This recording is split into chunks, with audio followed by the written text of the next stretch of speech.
নমস্কার বন্ধুরা, সহজ পাঠ A to Z ইউটিউব চ্যানেলের পক্ষ থেকে তোমাদের সকলকে স্বাগত জানাই। আমাদের দ্বিতীয় পর্যায়ক্রমিক মূল্যায়ন তো চলেই এলো। গ্রীষ্মের ছুটি অতিবাহিত হলেই দ্বিতীয় পর্যায়ক্রমিক মূল্যায়ন শুরু হবে। তাই আজ আমরা চতুর্থ শ্রেণীর আমাদের পরিবেশ বইটির দ্বিতীয় পর্যায়ক্রমিক মূল্যায়নের কিছু প্রশ্নপত্র আলোচনা করব। চলো তাহলে প্রশ্নপত্র আলোচনা শুরু করা যাক। দ্বিতীয় পর্যায়ক্রমিক মূল্যায়নের কিছু গুরুত্বপূর্ণ প্রশ্ন উত্তর। শ্রেণী চতুর্থ, বিষয় আমাদের পরিবেশ। দেখো তাহলে কি কি প্রশ্ন আছে আমরা দেখে নিই। একে আছে, কখন ছায়ার দৈর্ঘ্য সব থেকে ছোট হয়? উত্তর হচ্ছে দুপুর 12টার সময়। 2 নম্বরে আছে, সকালবেলা আমাদের ছায়া কোন দিকে পড়ে? উত্তর হচ্ছে পশ্চিম দিকে। এরপরে আছে, কখন ছায়ার দৈর্ঘ্য সব থেকে বড় হয়? উত্তর সূর্য ওঠার সময় এবং সূর্য অস্ত যাওয়ার সময়। 4 নম্বরে আছে, পৃথিবী একবার সূর্যের চারপাশে ঘুরতে কত সময় নেয়? এটা লাগে হয়ে গেছে, কত সময় নেয়? উত্তর হচ্ছে 365 দিন বা 1 বছর। এরপরে আছে দেখো, চাঁদের কলঙ্ক কি? উত্তর চাঁদের বড় বড় পাহাড় ও গর্তগুলিকে কালো কালো দাগের মতো দেখতে হয়, এগুলি চাঁদের কলঙ্ক বলে। এরপরে দেখো 6 নম্বরে আছে, পৃথিবীর একমাত্র উপগ্রহের নাম কি? উত্তর হচ্ছে চাঁদ। 7 নম্বরে আছে, চাঁদ কোন দিক থেকে কোন দিকে ঘোরে?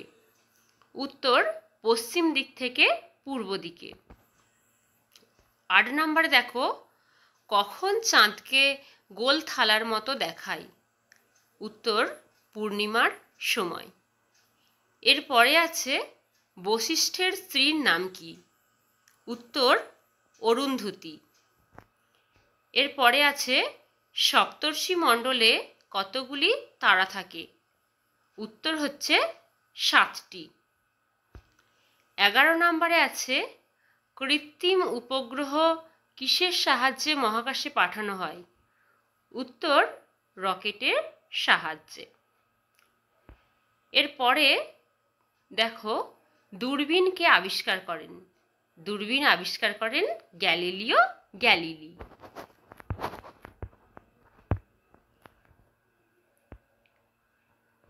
এরপরে দেখো 13 নম্বরে আছে, আর্যভট্ট কি বলেছিলেন? উত্তর আর্যভট্ট প্রথম বলেছিলেন, পৃথিবী নিজের চারপাশে পাক খায়, তাই দিন ও রাত হয়। এরপরে আছে, সৌরজগতের সব থেকে ছোট আর বড় গ্রহের নাম লেখো। সৌরজগতের সবচেয়ে বড় গ্রহ হচ্ছে বৃহস্পতি, আর ছোট বা ক্ষুদ্রতম গ্রহের নাম বুধ। 15 নম্বরে কোন গ্রহের বলয় রয়েছে? কোন গ্রহের বলয় রয়েছে? শনি গ্রহের বলয় রয়েছে। 16 নম্বরে দেখো, মহাকাশে প্রেরিত প্রথম প্রাণীটির নাম কি? লাইকা নামে একটি কুকুর। এরপরে দেখো, চাঁদের মাটিতে প্রথম কে পা দিয়েছিলেন?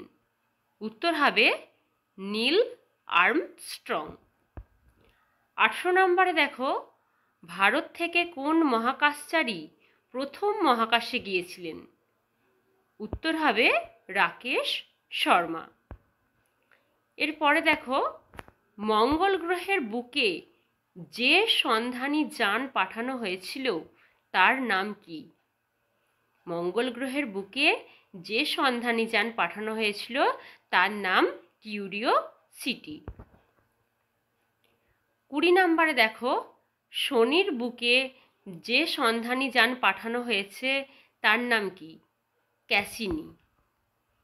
মোবাইল ফোনে কথা বলতে কোন কৃত্রিম উপগ্রহ সাহায্য করে? উত্তর হবে ইনস্যাট। এরপরে দেখো কোন গ্রহে একমাত্র প্রাণ আছে? উত্তর হবে পৃথিবী গ্রহে। 23 নম্বরে দেখো কোথায় প্রথম গাছ ও প্রাণীর জন্ম হয়েছিল? উত্তর হবে জলে। এরপরে দেখো জলের অপর নাম কি? উত্তর হবে জীবন। 25 নম্বরে দেখো অরণ্য সপ্তাহ কবে পালিত হয়? উত্তর হবে জুলাই মাসের 3য় সপ্তাহে। 26 নম্বর দেখো কোন পাথর ঠুকে আগুনের ফুলকি বেরোয়? উত্তর হবে চকমকি পাথর। এরপরে দেখো কুকুরকে মানুষ কেন পোষ মানিয়েছিল? উত্তর হবে আত্মরক্ষার প্রয়োজনে। 28 দেখো খবর দেয়া নেয়ার কাজে কোন প্রাণীকে ব্যবহার করা হতো? উত্তর হবে পায়রা। এরপরে দেখো ধাতু আলাদা করে চেনা যায় কিভাবে? উত্তর হবে কিছু দিয়ে পিটলে ঠং ঠং করে আওয়াজ হয়। 30 নম্বরে দেখো মানুষের প্রথম কাজের ধাতু কি? উত্তর হবে তামা। এরপরে দেখো মানুষ প্রথম কি থেকে লোহাকে খুঁজে পায়? কি থেকে খুঁজে পায় না উল্কা খণ্ড থেকে মানুষ প্রথম লোহাকে খুঁজে পায়। 32 নম্বরে দেখো কিসে মরচে ধরে না? উত্তর হবে অ্যালুমিনিয়াম বা স্টেনলেস স্টিলে মরচে ধরে না। 33 নম্বর দেখো কয়েকটি দাহ্য বস্তুর উদাহরণ দাও। উত্তর হবে কেরোসিন, পেট্রোল, বাজি ইত্যাদি। এরপরে দেখো দাহ্য কথাটি কি থেকে এসেছে? উত্তর হবে দহন মানে পোড়া, তা থেকে এসেছে দাহ্য কথাটি। এরপরে দেখো কয়েকটি বজ্র পদার্থের উদাহরণ দাও। উত্তর প্লাস্টিকের বোতল, কাঁচের টুকরো ইত্যাদি। 36 নম্বর দেখো মানুষের প্রথম হাতিয়ার কি ছিল? মানুষের প্রথম হাতিয়ার ছিল পাথর। এরপরে দেখো কোন কোন ধাতু মিশিয়ে ব্রোঞ্জ তৈরি হয়? তামা ও টিন মিশিয়ে ব্রোঞ্জ তৈরি হয়। 38 নম্বরে দেখো একটি সংকর ধাতুর নাম লেখো। উত্তর হবে পিতল। এরপরে দেখো সর্দি ও কাশি নিরাময়ের কোন গাছ ব্যবহার করা হয়? এটা হবে নিরাময়ে কোন গাছ ব্যবহার করা হয়? উত্তর তুলসী পাতা, বাসক পাতা, তেজপাতা ইত্যাদি। 40 নম্বর দেখো আঘাত লাগা ব্যথা কমাতে কোন গাছপালা ব্যবহার করা হয়? উত্তর হবে রাংচিতার ডাল। 41 দেখো শরীরের রক্তের অভাব পূরণ করতে কোন গাছ ব্যবহার করা হয়? উত্তর হবে কুলেখাড়া। 41 দুবার হয়ে গেছে, এটা হবে 42। 42 দেখো কুইনাইন তৈরি করা হয় কোন গাছ থেকে? এটা হবে সিনকোনা গাছ থেকে কুইনাইন তৈরি করা হয়।